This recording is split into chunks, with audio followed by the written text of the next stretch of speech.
आदरणीय प्रधानमंत्री जी, आदरणीय संस्कृति मंत्री, समस्त मुख्यमंत्री और कैबिनेट मंत्रीगण, श्रीमती विजय राजे सिंधिया के परिवार से उपस्थित सभी सम्मानित सदस्य एवं अन्य विशिष्ट अतिथिगण, आप सभी का आज इस शुभ अवसर पर हार्दिक स्वागत है। महान शख्सियत श्रीमती सिंधिया सादगी और करुणा की मूर्ति थी।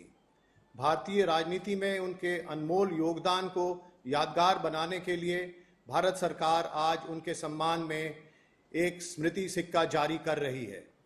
इस अवसर पर संस्कृति राज्य मंत्री आदरणीय श्री प्रहलाद सिंह जी पटेल से आग्रह है कि आप अपने संबोधन के साथ कार्यक्रम का शुभारंभ करें। आदरणीय संस्कृति मंत्री। पूज्य राजमाता विजय राजे सिंधिया जी की जन्म शताब्दी वर्ष के पूर्ण होने के इस शुभ अवसर पर भारत सरकार ने 100 रुपये का स्मृति सिक्का जारी करने का निर्णय दिया था। इस अवसर पर हमारे दूरदर्शी एवं संकल्प के धनी माननीय प्रधानमंत्री जी के द्वारा इस सिक्के के लोकार्पण में अपनी उपस्थिति की स्वीकृति प्रदान की, यह हम सब के लिए गौरव एवं गर्व का क्षण है। मैं माननीय प्रधानमंत्री जी का संस्कृति मंत्रालय एवं मेरी ओर से हार्दिक स्वागत एवं अभिनंदन करता हूं। देश के राज्यों से 100 से अधिक स्थानों से पूज्य राजमाता साहब का सानिध्य पाने वाले महानुभाव जुड़े हैं। इस कार्यक्रम में माननीय श्री नड्डा जी का, वरिष्ठ केंद्रीय मंत्रियों, माननीय राज्यपाल गणों, माननीय मुख्यमंत्रियों, माननीय पूर्व मुख्यमंत्रियों, सांसद गणों एवं सभी पदाधिकारियों एवं अधिकारियों का स्वागत करता हूं। हम भाग्यशाली हैं कि राजमाता साहब का हमारी पीढ़ी को सानिध्य मिला। उन क्षणों को हम सभी साथी कभी भुला नहीं सकते। राजमाता जी के पास धन, पद और प्रतिष्ठा सब कुछ था, लेकिन अहंकार शून्य, ममत्व से भरा, सहज, सरल, सौम्य जीवन ही उनकी पहचान है। जो भी मिला वह उनसे प्रभावित हुए नहीं रह सका।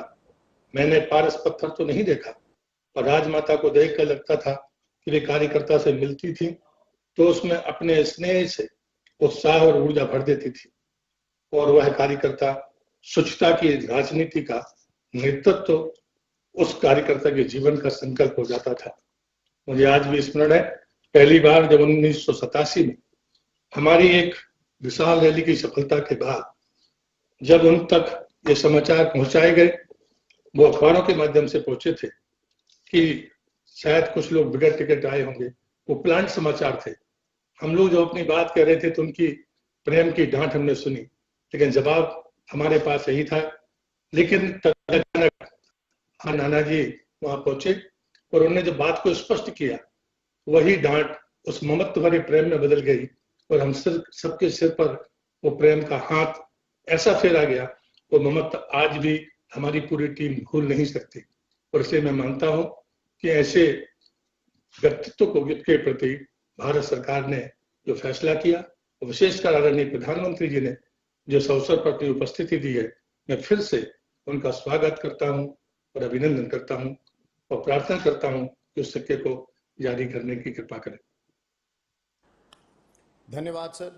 अब मैं आदरणीय प्रधानमंत्री जी से सादर अनुरोध करता हूं कि वे श्रीमती विजया राजे सिंधिया की स्मृति में सिक्का जारी करके कार्यक्रम को यादगार बनाएं। आदरणीय प्रधानमंत्री।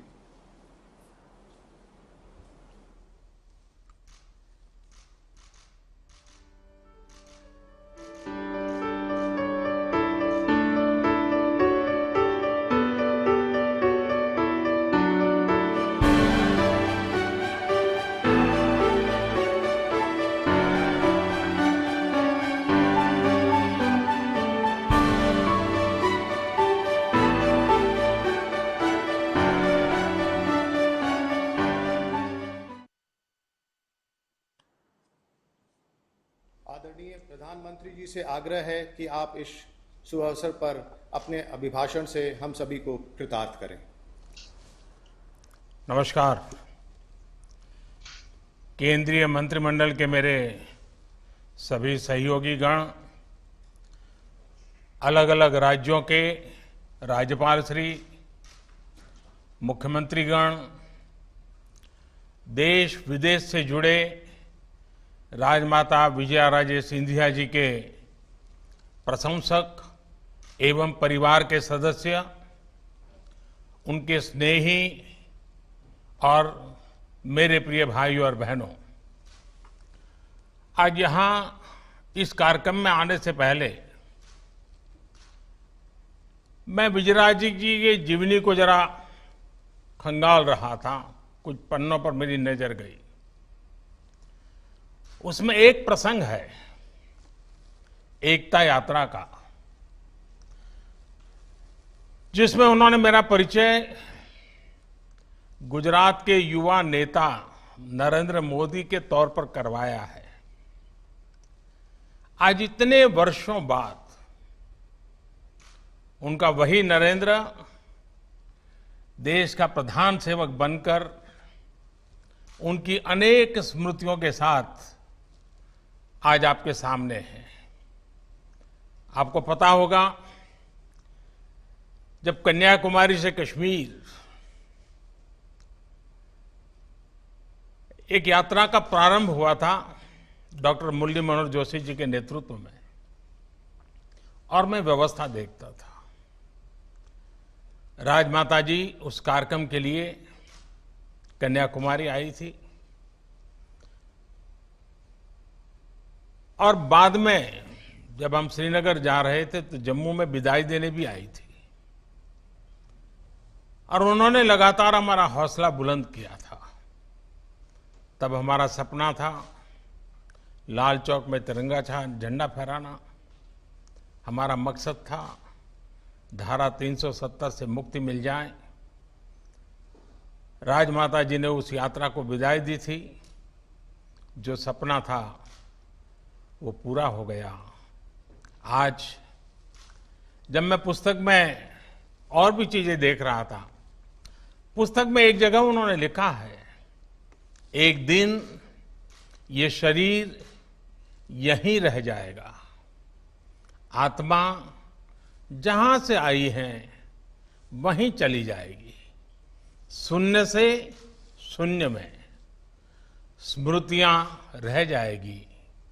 अपनी इन स्मृतियों को मैं उनके लिए छोड़ जाऊंगी जिनसे मेरा सरोकार रहा है, जिनकी मैं सरोकार रही हूं। आज राजमाता जी जहां भी है, हम सबको देख रही हैं, हमें आशीर्वाद दे रही हैं। हम सभी लोग जिनका उनसे सरोकार रहा है, जिनकी वो सरोकार रही हैं, वो यहां इस विशेष कार्यक्रम में कुछ लोग पहुंच भी पाए हैं और मौजूद भी हैं, और देश के अनेक भागों में, कोने कोने में आज ये अवसर वर्चुअली मनाया जा रहा है। हम में से कई लोगों को उनसे बहुत करीबी से जुड़ने का, उनकी सेवा, उनके वात्सल्य को अनुभव करने का सौभाग्य मिला है। आज उनके परिवार के, उनके निकट संबंधी इस कार्यक्रम में हैं, लेकिन उनके लिए हम सब, हर देशवासी उनका परिवार ही था। राजमाता जी कहती भी थी, मैं एक पुत्र की नहीं, मैं तो सहस्त्रों पुत्रों की मां हूं। उनके प्रेम में आकंठ डूबी रहती हूं। हम सब उनके पुत्र पुत्रियां ही हैं, उनका परिवार ही है, और इसलिए ये मेरा बहुत बड़ा सौभाग्य है कि मुझे राजमाता विजयाराजे सिंधिया जी की स्मृति में 100 रुपये के विशेष स्मारक सिक्के का विमोचन करने का अवसर मिला है। हालांकि मैं खुद को आज बंधा हुआ महसूस कर रहा हूं, बहुत बंधा हुआ महसूस कर रहा हूं, क्योंकि मैं जानता हूं कि अगर कोरोना महामारी नहीं होती तो आज इस कार्यक्रम का स्वरूप कितना बड़ा, कितना भव्य होता। लेकिन ये बात मैं जरूर मानता हूं, जितना मेरा राजमाता साहब के साथ संपर्क रहा है, कार्यक्रम भव्य तो नहीं कर पा रहे हैं, लेकिन ये कार्यक्रम दिव्य जरूर है, उसमें दिव्यता है। साथियों, पिछली शताब्दी में भारत को दिशा देने वाले कुछ एक व्यक्तित्वों में राजमाता विजयाराजे सिंधिया भी शामिल थी। राजमाता जी केवल वात्सल्य मूर्ति ही नहीं थी, वो एक निर्णायक नेता थी और कुशल प्रशासक भी थी। स्वतंत्रता आंदोलन से लेकर आजादी के इतने दशकों तक भारतीय राजनीति के हर अहम पड़ाव की वो साक्षी रही। आजादी से पहले विदेशी वस्त्रों की होली जलाने से लेकर आपातकाल और राम मंदिर आंदोलन तक राजमाता के अनुभवों का व्यापक विस्तार रहा है। हम सभी जो उनसे जुड़े रहे हैं, जो उनके करीबी रहे हैं, वो उन्हें भली भांति जानते हैं, उनसे जुड़ी बातों को अच्छी तरह जानते हैं। लेकिन ये भी बहुत जरूरी है कि राजमाता की जीवन यात्रा को, उनके जीवन संदेश को देश की आज की पीढ़ी भी जाने, उनसे प्रेरणा ले, उनसे सीखे। इसलिए उनके बारे में, उनके अनुभवों के बारे में बार बार बात करना आवश्यक है। कुछ दिन पहले मन की बात कार्यक्रम में मैंने बहुत विस्तार से उनके स्नेह पर चर्चा की थी। विवाह से पहले राजमाता जी किसी राज परिवार से नहीं थी, एक सामान्य परिवार से थी। लेकिन विवाह के बाद उन्होंने सबको अपना भी बनाया और ये पाठ भी पढ़ाया कि जन सेवा के लिए, राजकीय दायित्वों के लिए किसी खास परिवार से मैं जन्म लेना ही जरूरी नहीं होता। कोई भी साधारण से साधारण व्यक्ति जिनके भीतर योग्यता है, प्रतिभा है, देश सेवा की भावना है, वो इस लोकतंत्र में सत्ता को भी सेवा का माध्यम बना सकता है। आप कल्पना कीजिए, सत्ता थी, संपत्ति थी, सामर्थ्य था, लेकिन उन सब से बढ़कर जो राजमाता की अमानत थी, वो थी संस्कार, सेवा और स्नेह की सरिता। ये सोच, ये आदर्श उनके जीवन के हर कदम पर हम देख सकते हैं। इतने बड़े राजघराने की मुखिया के रूप में उनके पास हजारों कर्मचारी थे, भव्य महल थे, सभी सुविधाएं थी, लेकिन उन्होंने सामान्य मानवी के साथ, गांव गरीब के साथ जुड़कर जीवन जिया, उनके लिए अपना जीवन समर्पित कर दिया। राजमाता ने साबित किया कि जनप्रतिनिधि के लिए राजसत्ता नहीं, जन सेवा सबसे महत्वपूर्ण है। वो एक राज परिवार की महारानी थी, राजाशाही परंपरा से थी, लेकिन उन्होंने संघर्ष लोकतंत्र की रक्षा के लिए किया। जीवन का महत्वपूर्ण कालखंड जेल में बिताया। आपातकाल के दौरान उन्होंने जो जो सहा, उसके साक्षी हम में से बहुत से लोग रहे हैं। इमरजेंसी के ही दौरान तिहाड़ जेल से उन्होंने अपनी बेटियों को चिट्ठी लिखी थी। संभवतः उषा राजे जी, वसुंधरा जी, यशोधरा जी, उन सबको ये चिट्ठी याद होगी। राजमाता ने जो लिखा था उसमें बहुत बड़ी सीख थी। उन्होंने लिखा था, अपनी भावी पीढ़ियों को सीना तान कर जीने की प्रेरणा मिले, इस उद्देश्य से हमें आज की विपदा को धैर्य के साथ झेलना चाहिए। राष्ट्र के भविष्य के लिए राजमाता ने अपना वर्तमान समर्पित कर दिया था। देश की भावी पीढ़ी के लिए उन्होंने अपना हर सुख त्याग दिया था। राजमाता ने पद और प्रतिष्ठा के लिए न जीवन जिया, न कभी वो राजनीति का रास्ता चुना। ऐसे कई मौके आए जब पद उनके पास तक सामने से चल करके आए, लेकिन उन्होंने उसे विनम्रता के साथ ठुकरा दिया।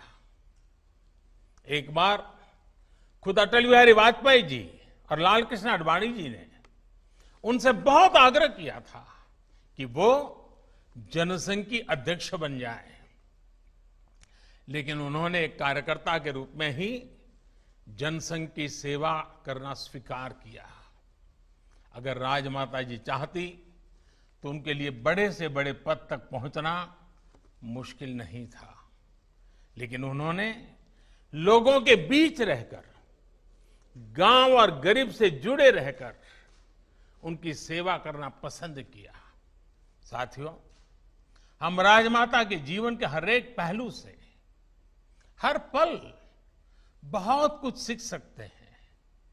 उनकी कई ऐसी कहानियां हैं, जीवन की सातत्यपूर्ण घटनाएं हैं जो उनसे जुड़े रहे लोगों को बताते रहे।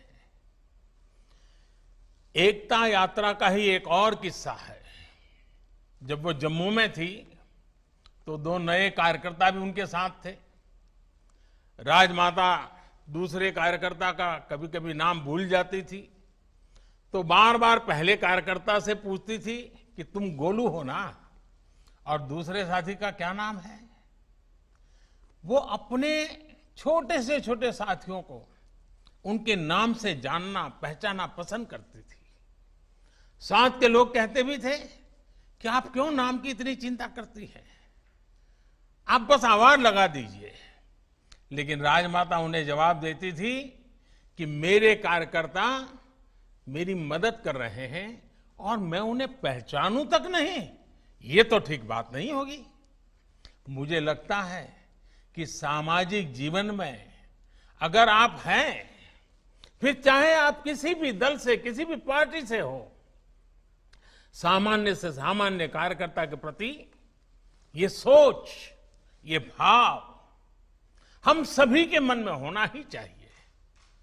अभिमान नहीं, सम्मान, ये राजनीति का मूल मंत्र उन्होंने जी करके दिखाया है। साथियों, राजमाता, उनके जीवन में अध्यात्म का अधिष्ठान था। आध्यात्मिकता के साथ उनका जुड़ाव था। साधना, उपासना, भक्ति उनके अंतर मन में रची बसी थी। लेकिन जब वो भगवान की उपासना करती थी तो उनके पूजा मंदिर में एक चित्र भारत माता का भी होता था। भारत माता की भी उपासना उनके लिए वैसे ही आस्था का विषय था। मुझे एक बार उनसे जुड़ी एक बात कुछ साथियों ने बताई थी और मैं जब उस बात को याद करता हूं तो मुझे लगता है मैं भी आपको बताऊं। एक बार वो पार्टी के कार्यक्रम में मथुरा गई थी। स्वाभाविक था कि वहां राजमाता बांके बिहारी जी के दर्शन करने भी गई। मंदिर में उन्होंने बांके बिहारी जी से जो कामना की उसका मर्म समझना बहुत आवश्यक है। राजमाता ने तब भगवान कृष्ण से प्रार्थना करते हुए क्या कहा? हम सबके लिए राजमाता के जीवन को समझने के लिए बात बहुत बड़ी काम आने वाली है। वो भगवान कृष्ण के सामने खड़ी हैं, बड़े भक्ति भाव से खड़ी हैं, आध्यात्मिक चेतना जग चुकी है और वो भगवान कृष्ण के सामने क्या प्रार्थना करती? वो कहती है, हे कृष्ण, ऐसी बांसुरी बजाओ, ऐसी बांसुरी बजाओ कि पूरे भारत के सब नर नारी फिर से जागृत हो जाएं। आप सोचिए, अपने लिए कोई कामना नहीं की, जो चाहा देश के लिए चाहा, जन जन के लिए चाहा और वो भी चेतना जगाने की बात की। जो कुछ भी किया देश के लिए किया। एक जागरूक देश के नागरिक क्या कुछ कर सकते हैं वो ये जानती थी, समझती थी। आज जब हम राजमाता जी का जन्म शताब्दी मना रहे हैं, पूर्णता की ओर हैं, तो हमें संतोष है कि भारत के नागरिकों की जागृति को लेकर उनकी जो कामना थी, बांके बिहारी में उनकी जो प्रार्थना थी, वो आज लग रहा है कि धरातल पर चेतना के रूप में अनुभव हो रही है। बीते वर्षों में देश में जो अनेकों परिवर्तन आए हैं, जो अनेकों अभियान और योजनाएं सफल हुई है, उसका आधार ये जन चेतना है, जन जागृति है, जन आंदोलन है। राजमाता जी के आशीर्वाद से देश आज विकास के पथ पर आगे बढ़ रहा है। गांव, गरीब, दलित, पीड़ित, शोषित, वंचित, महिलाएं आज देश की पहली प्राथमिकता में है। नारी शक्ति के बारे में तो वो विशेष तौर पर कहती थी कि जो हाथ पालने को झुला सकते हैं वह विश्व पर राज भी कर सकते हैं। आज भारत की यही नारी शक्ति हर क्षेत्र में आगे बढ़ रही है, देश को आगे बढ़ा रही हैं। आज भारत की बेटियां फाइटर जेट्स उड़ा रही हैं, नेवी में युद्धक की भूमिकाओं में अपनी सेवाएं दे रही हैं। आज 3 तलाक के खिलाफ कानून बनाकर देश ने राजमाता जी की उस सोच को, नारी सशक्तिकरण के उनके प्रयास को और आगे बढ़ाया है।